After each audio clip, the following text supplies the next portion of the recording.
Today, I'm going to show you how to turn this pile of wood into a set of floating shelves and a workbench. And we'll go from this to this. I've never been a big fan of having four legs coming down to an uneven garage floor. I never seem to be able to get them to sit level. So this way, with everything attached to the wall and just the one leg to worry about, we give a much more stable set of shelves and workbench. This will be the basic shelf structure with two long 8-foot boards and five 21-inch cross braces running down the middle. These cross braces give support to the plywood to keep it from bowing when the shelf is loaded. To start, I'm taking a 2x4, placing it against the wall, and I've marked all the stud locations as you can see from the little lines here, all the way down. What I'm going to do now is transfer those lines over to this 2x4, so then I know where not to put the cross bracing that I'll show you in a minute. To start marking out the bracing locations, I'm going to start with one on each end, and then using the marks that I took from the stud locations, I'm going to make sure that any of my cross braces don't overlap with those stud locations. That way I can still get screws from the face into the wall for a good sturdy connection. In my case, I'm targeting every 2 feet for the horizontal braces, and so you see here I want to put one here, but I want to make sure not to impact that stud location, so I'm going to adjust this a little bit over to the side, make sure that the board starts here, that way there's plenty of room to get screws in into the wall. As we move down the board, you see again at 6 feet we have a similar situation, so I'm going to make sure to attach the cross brace between here and here, and leave plenty of room for screws to go into the wall here. Then finally at the end, I'm going to put one last cross brace, 1.5 inches from the side, that way it butts all the way up to the end.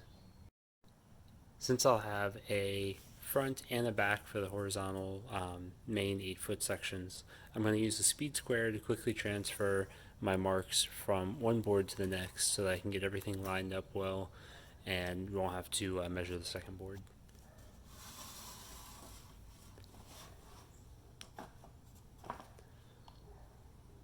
I'll slide it down and extend each mark for each cross brace location.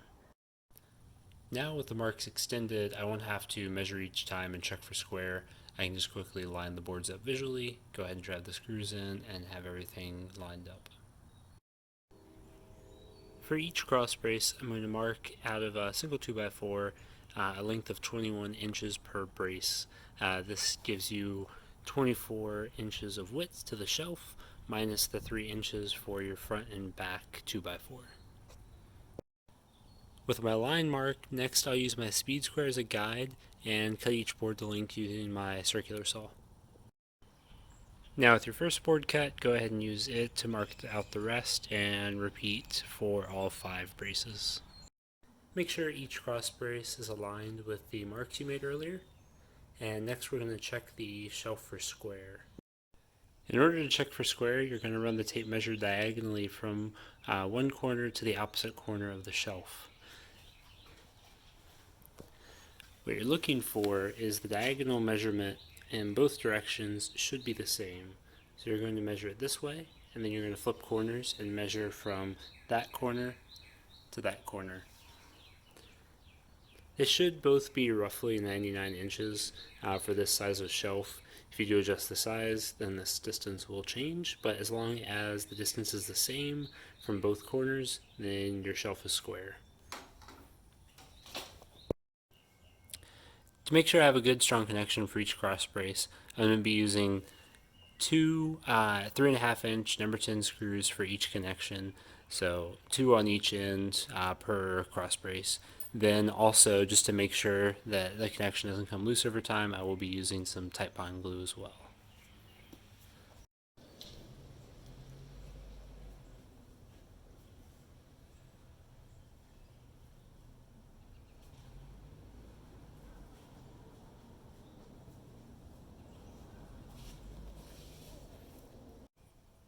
Once the basic 2x4 structure has been assembled, the next step is to take the sheet of plywood placed on top, make sure all four corners are aligned, and then screwed into place. I'm just going to be using 2-inch screws here. You don't need the extra long ones from before, and really this is just to keep the top from sliding around. The weight of everything you put on the shelf is going to hold it in place as well. To get these to size, I just had Lowe's actually cut these down to 2-foot widths on their panel saw. That way I didn't have to worry about using a long straight edge or trying to wrangle these onto a table saw.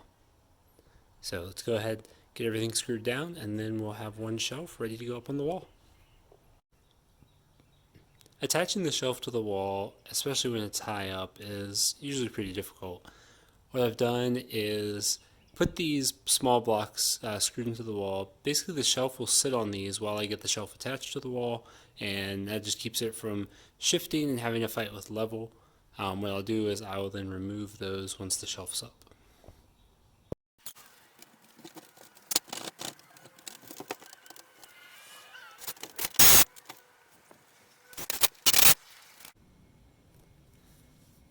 Now with a few screws holding up the other end is a good chance to move the ladder down, reposition, make sure the shelf is flush to the wall, and then go ahead and drive in the rest of the screws, making sure to put in 2 screws per stud.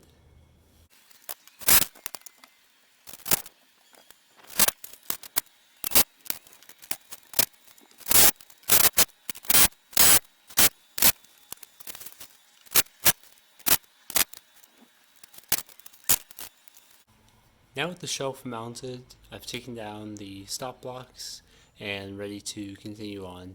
I will come back and put a brace along this side just to shore up that corner. The far corner is very secure with being attached to the wall, so that one there, no issues on that side. But this is why I'm referring to it as a semi-floating, because we do have this nice strong run along the middle. That should be able to hold as much weight as I could definitely put up there, and then once that additional leg gets added, it'll secure everything together. Now with both shelves installed, I've added the vertical bracing to the side, and you see here it's broken into 2 pieces, because eventually I will add that workbench down below. So this brace to the left is actually just a temporary brace until the workbench is there, and then I'll tie all that together into one. To install the workbench, the process will be slightly different. Go ahead and build the frame like normal, but leave off one side.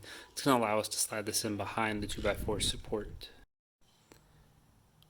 With the workbench roughly in position, you can see now how by leaving off that front piece, we're able to line the structure up so that here we can tie this into the vertical support and then put the long 8-foot front piece on here. We'll notch out the plywood to clear this support, and then we'll be ready to finish off the workbench. Rather than worrying with screwing the blocks to the walls, since this workbench top will be lower than the upper shelves, I've just propped it up. What I'm shooting for is 40 inches to the top of the plywood. That's what works for my height. Obviously, if you're taller or shorter, you'll need to adjust.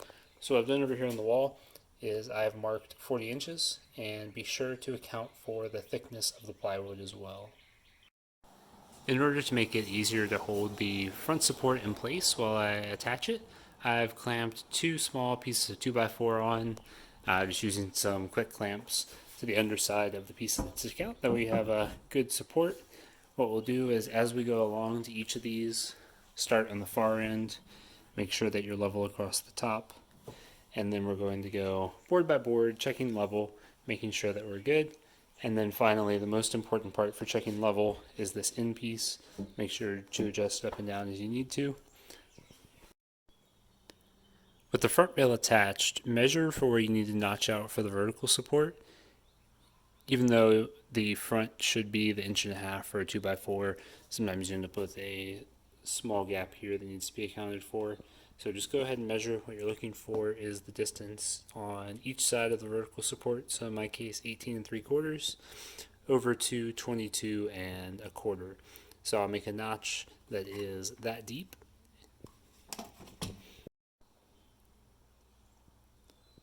and then it's going to be 3 inches in from the right hand side. So transfer those measurements over to your plywood, and you can use anything you want to cut it out. I'm going to use a jigsaw just to make it a little bit easier. To get a good smooth radius to push up against the vertical brace and to eliminate that annoying little hole from trying to put a squared off thing around a rounded 2x4, I've just drilled out each corner, and I'm going to use the jigsaw to cut up to that circle, and that'll help give a rounded edge to the plywood so it fits snugly up against the 2x4. It takes a little trial and error, so there will be some adjustment to get it to fit just right.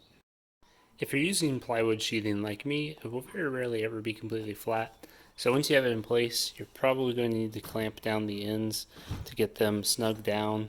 Then go ahead and drive your screws. That'll just keep everything in place while you drill and drive in the screws.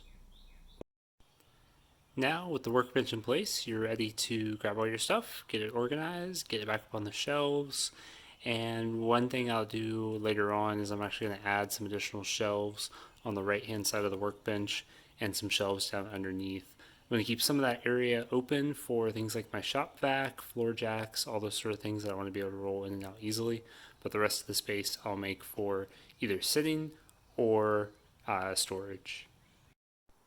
Since I am using just basic plywood sheathing, the surface isn't the smoothest in the world, so I am going to go over it with some water-based polyacrylic just to seal the surface, keep any splinters from sticking up, and then also to help protect it from things like oil, anything else that may get on the bench. So I'm just going to put a few coats of that on. I'm not going to bother sanding in between, just enough to get it protected and keep those splinters from popping up. Now, with the workbench in place, you're ready to grab all your stuff, get it organized, get it back up on the shelves.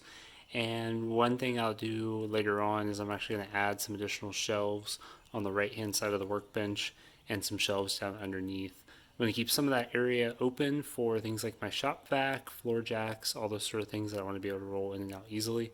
But the rest of the space I'll make for either sitting or storage.